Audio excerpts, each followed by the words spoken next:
Hey, everybody. Welcome to the first episode of the Campus View Real Estate Podcast. I'm your host, Skylar Smith. This is my other co-host. We are co-hosts, Josh Alphin. Thanks for having me, Skylar. Happy to be here with you guys. Happy to talk about all things BYU and UVU student housing and how students can create more financial wealth for themselves while they're in school and springboard themselves into a life of financial success in the future. So that's kind of what we're about. That's our goal. That's our mission.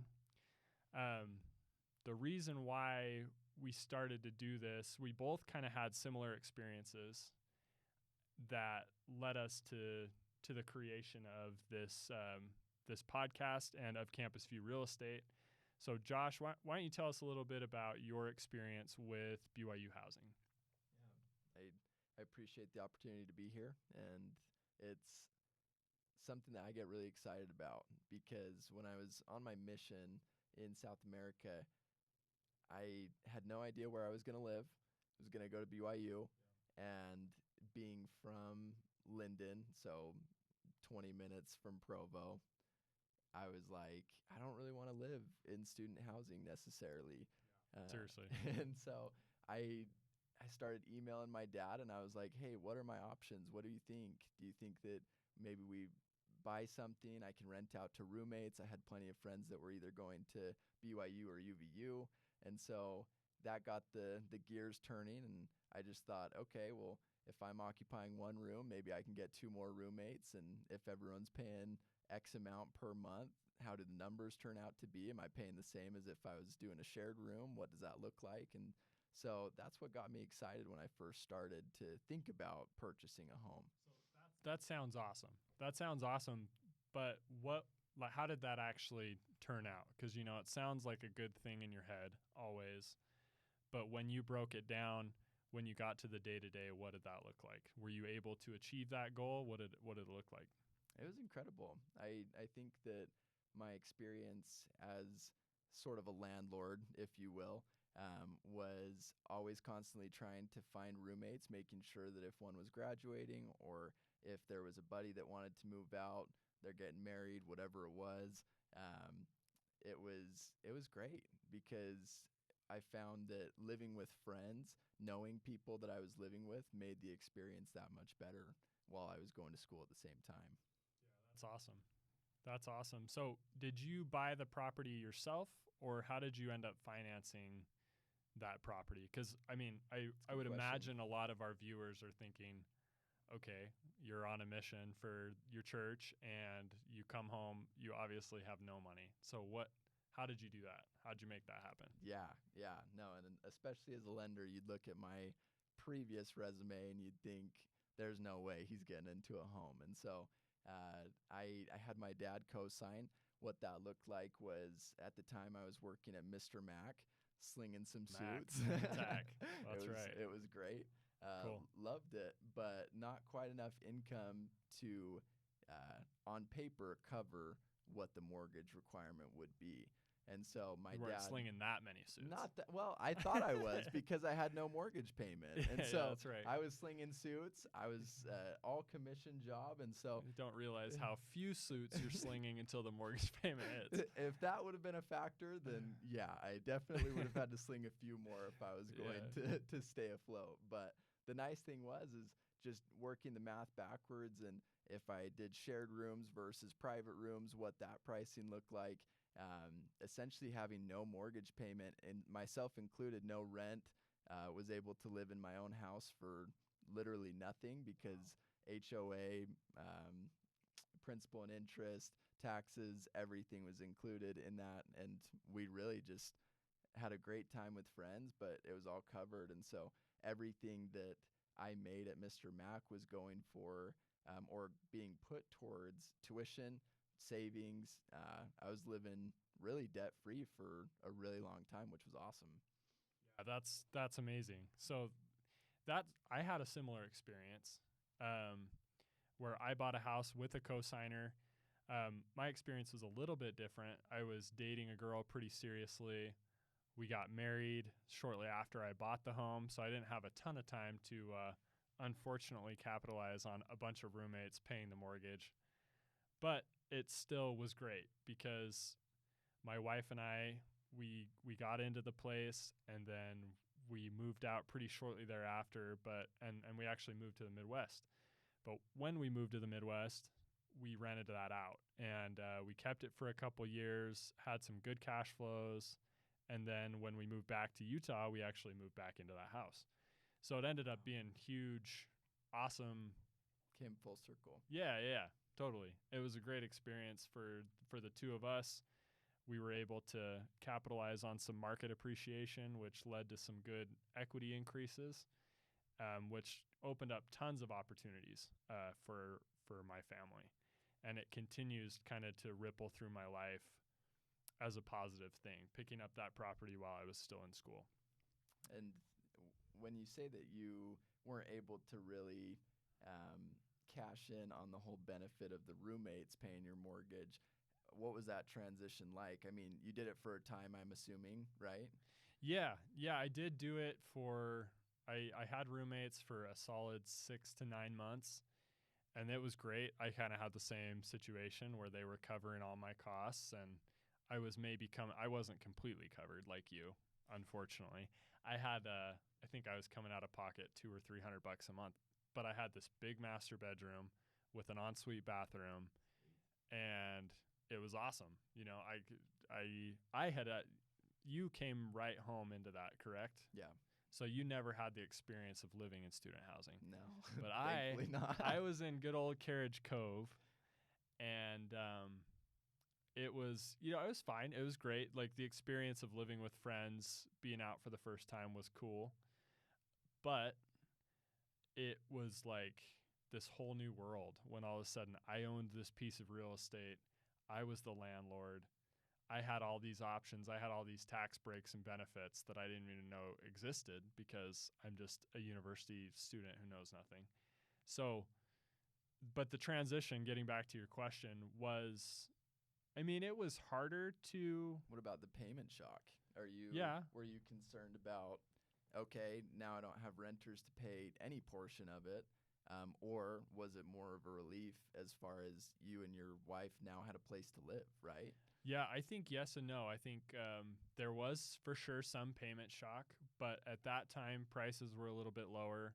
My mortgage payment was a little bit more manageable. My wife and I were both working, no kids in the picture yet. And so we made the payment great, and we were just really grateful because I've heard lots of horror stories of people. They get married, maybe they're living at Carriage Cove or they're living at Glenwood or some of the other complexes. They're living at those places, and then they're like, oh, crap, we got to find married student housing. And that just wasn't the case for me. I just moved my wife in and kicked my roommates out, and it was awesome. So anyway, it's been a really big blessing. And ultimately, as Josh and I were deciding to start Campus View Real Estate, we thought, how do we deliver that experience to more people? How do we help students not just stay out of debt, but build wealth while they're in school? Because that's what we did. And we were not only able to stay out of debt, but add, $100,000 in net worth while I'm in school. I mean, it's something that you'd never even consider when you first got to school, right? So, and then I think my co-signer also had a great payoff. Like, we worked out some equity splits. We worked out the ways that we were going to do it. And it ended up being a hugely awesome deal for him too. A good place he could put his money. And so it was just a real big win-win-win all the way around. And Josh and I want to deliver that to more people. We want more people to have those kind of opportunities. Yeah. And just to clarify, when you say equity splits, are you meaning like he got a portion, he or she got a portion of the payoff, or how does that even work? Totally. Yeah. Great question. So in my particular situation, my co-signer took 50% of the appreciatory equity. So when the market was rising, he'd take 50% of the difference between the appraised value when we bought it and the sale price. Okay. So that was part of our deal. We kind of renegotiated some things while we rented it out, but he ended up doing really well. I ended up doing really well. Actually, matter of fact, kind of the exact moment when I was like, we gotta help more people get into situations like this was when I sold the house. And I sold the house. We bought it for $172,000 in 2018. Wow. That's nice. Those were the days, right? But real estate's real estate. It's traditionally been one of the safest investments you can find, and we knew that going in. I come from a big, long background of real estate in my family. I know your family's been doing loans for forever. Yeah. And so it was kind of a no-brainer. I always saw that path for myself. But yeah, my co-signer kind of we talked about it together. We pitched the idea what the splits would look like if I made the monthly payment and paid down the principal. What would the principal pay off? Like, would he take a percentage of me paying off the principal? We kind of discussed those terms, and it worked out really well. And just because we kind of set everything up in advance and got it in writing, and it was awesome. It's a win-win for both of you. Absolutely. And I was just like, man, I got to help more people like this. So yeah, mine was a similar situation. My co-signer was my dad, and the initial investment was really not as much as people might think. I mean, we did an FHA loan. I was owner occupying it, and so he co-signed. And what that means is it's a government-sponsored loan or a government loan that requires 3.5% down. And so he got in with 3.5%. 3.5% down. So you're telling me that's it. Yeah. And is that 3.5% down? Does that apply to, like, can anybody do a 3.5% down loan? Is it something that's common with FHA? I mean, obviously you needed a cosigner. Yeah. But yeah, anyone that fits the qualifications as far as really they're a lot more flexible on debt to income ratio, credit scores, and we can go into that on a later topic. But the majority of people will qualify for an FHA loan. And so his initial investment, because I didn't have any money, he footed the bill on that one, but with the whole equity split, ends up getting paid back. And so we ran the numbers, and I believe the number that's coming to mind was about $10,500 total, and that's down payment, closing costs, prepaid items, everything. Now, I bought for a similar price at like $175, and that was back in 2017.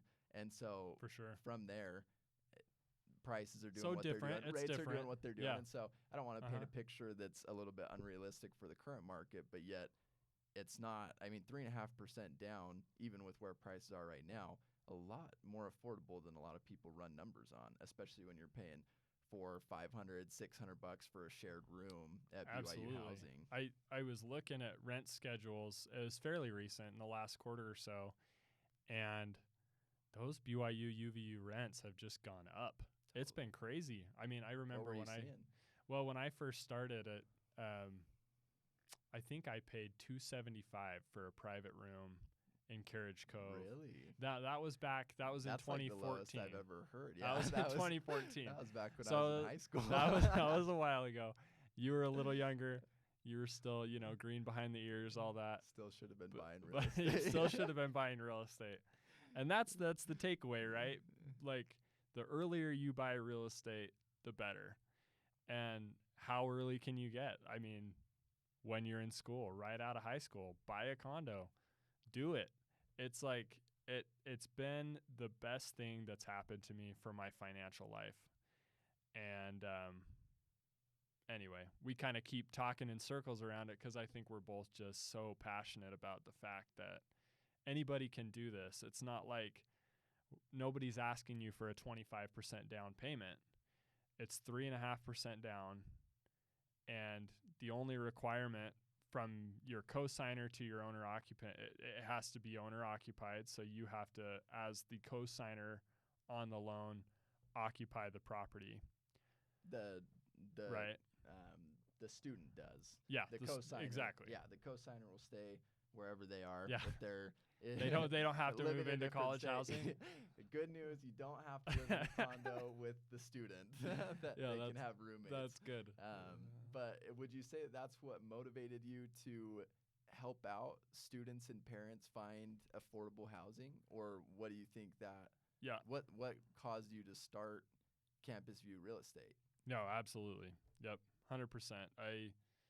I'm just like, man, more people got to know about this, because the more wealth that we can create, the younger we are, the more set we're going to be later on in life. And maybe that's kind of, so we want to create an experience that is referable. We want to create an experience that is amazing for the consumer, for the client. And because we had amazing experiences, and ultimately our business is primarily repeat and referral business. As real estate professionals, mortgage professional, we want to work with people that know us, that like us, that trust us, because those are the people that are really fun to work with.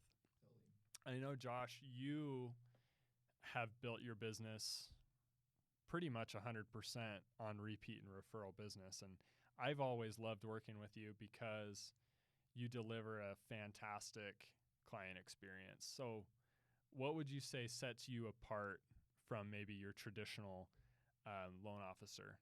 How do you deliver that experience that exceeds expectations? Well, I appreciate the fact that you recognize that our working relationship is incredible, and I would say the same about you and your team.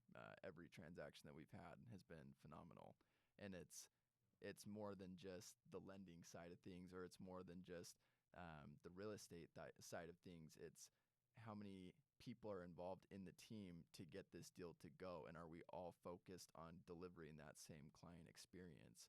And I would say that the reason we take so much pride in helping students, helping parents buy these condos, townhomes, is because we're from here.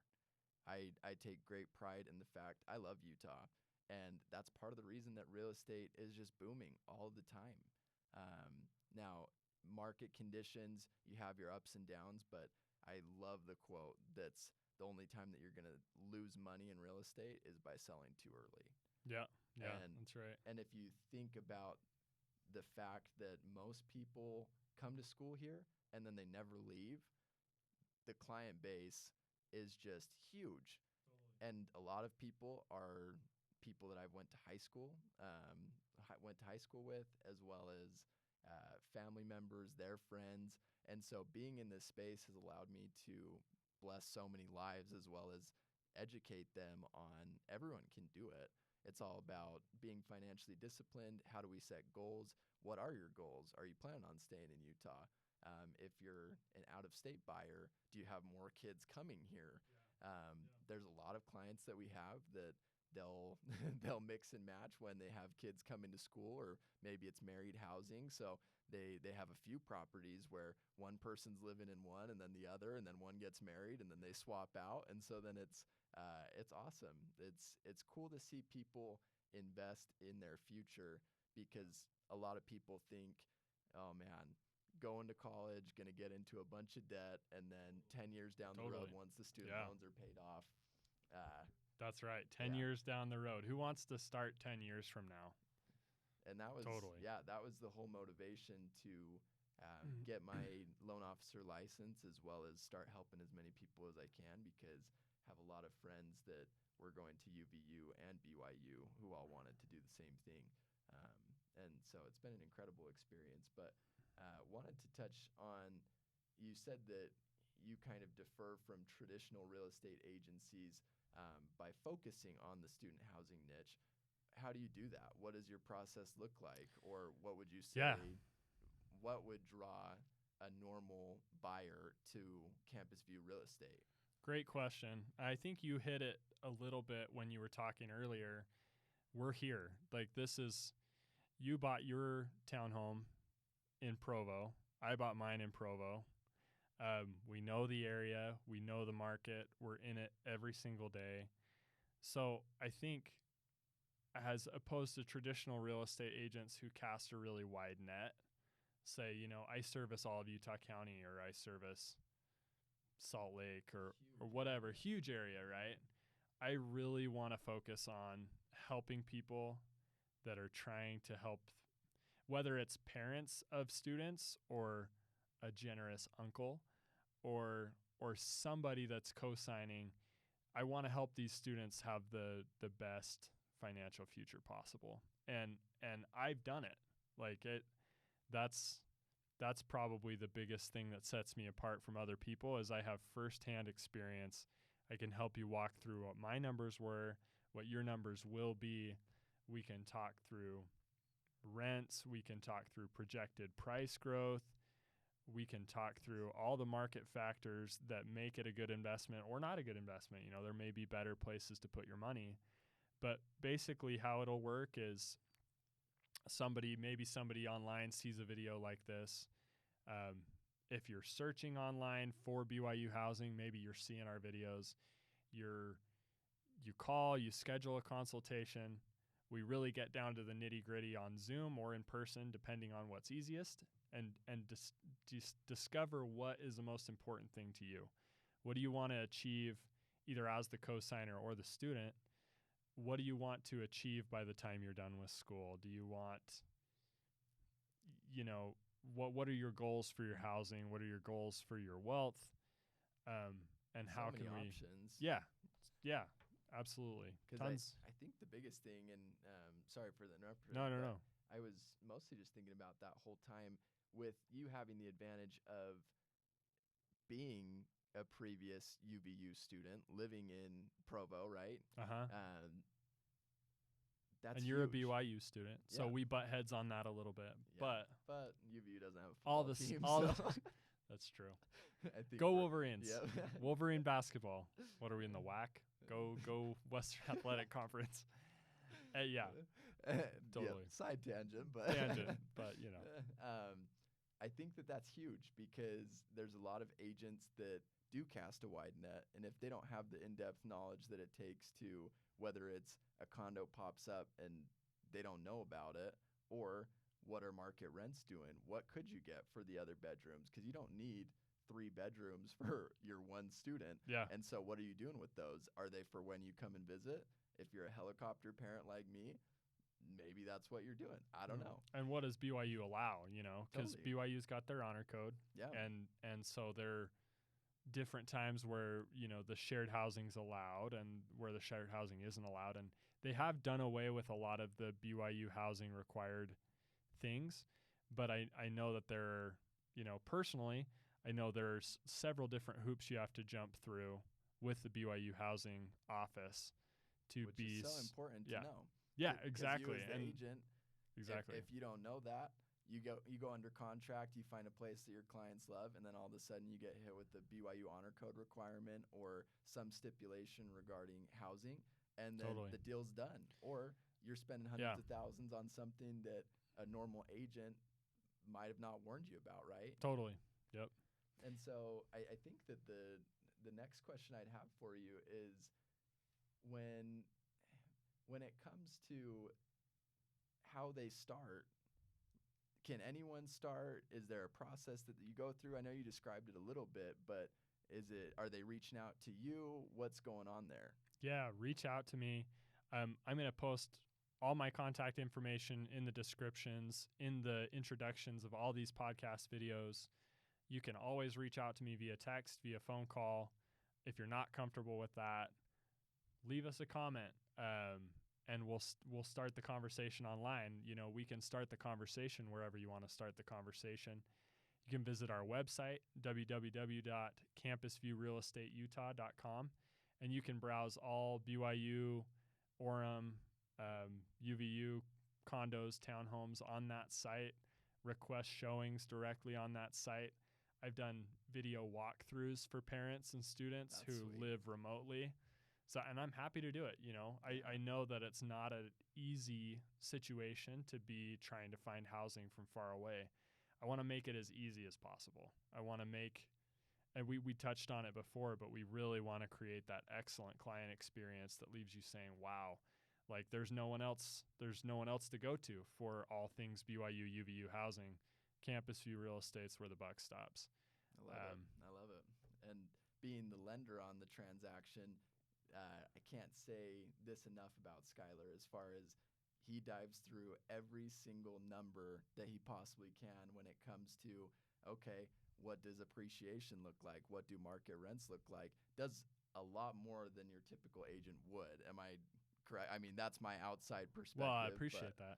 I don't want to toot my own horn, but I am a little bit, shall we say, attentive to detail when it comes you have to a numbers. finance background. I do, you? yeah. That's what I graduated in. So I definitely am more numbers conscious than maybe your typical Joe Schmo. I appreciate that. I do think it's really important for my clients to feel comfortable when all's said and done at the end of the day, when the cash flow is coming in and going out, that they know that they're going to be taken care of and that payment's not going to be more than they can handle. Yeah, and see the full picture. Because, I mean, even if it's only for 4 years, what does that 4-year picture look like? Or Totally. Are you converting it into a long-term thing? Those are, I would imagine, numbers that we'll all dive into. I mean, we've done it on quite a few occasions, but yeah, definitely absolutely. something for all of our listeners, viewers to think about. Is really the hardest part about starting is just liking this post, subscribing, reaching out to Skylar or myself. I mean, it's really not that hard. Even if it's a few years down the road, to be able to plan on something would be huge. Yeah, and that's really important, right? The planning process. The sooner you can reach out, the better. Just like the sooner you can buy the real estate, the better. It'll make such a huge difference. So I think that about wraps it up for us today. This episode, our first inaugural pilot episode of the Campus View Real Estate Podcast. Thanks for joining us. Really appreciate you guys for joining us and for being a part of it and for watching. And if we touched on things, but if you have questions, if you are interested in learning how this could impact a situation like this could impact your financial future, give me a call. I'll put my number in the description, but it is 801-787-8149. Give me a call, send me a text. Let's talk. Let's hash it out. Let's figure out what works for you. You can view listings at our website. It's linked in the homepage of our YouTube channel. Catch us on Instagram, Facebook, YouTube. We're everywhere. Man, you are everywhere. So find us anywhere. Find us wherever you're most comfortable, and let's get that conversation started, because the sooner the conversation's started, the sooner you're on the path to not just financial freedom, but wealth and long-term growth in real estate and in your financial health of your life. So that's all I've got to say. Love it. Grateful to be here. Thanks for having me, and look forward to working with you all. I think that you'll find that with our creative thinking, as well as how we really go in depth in our knowledge on the market specifically, it'll be awesome. Super excited to do more episodes and see how we can help so many people. All right, guys. Thanks for tuning in. We'll catch you next time.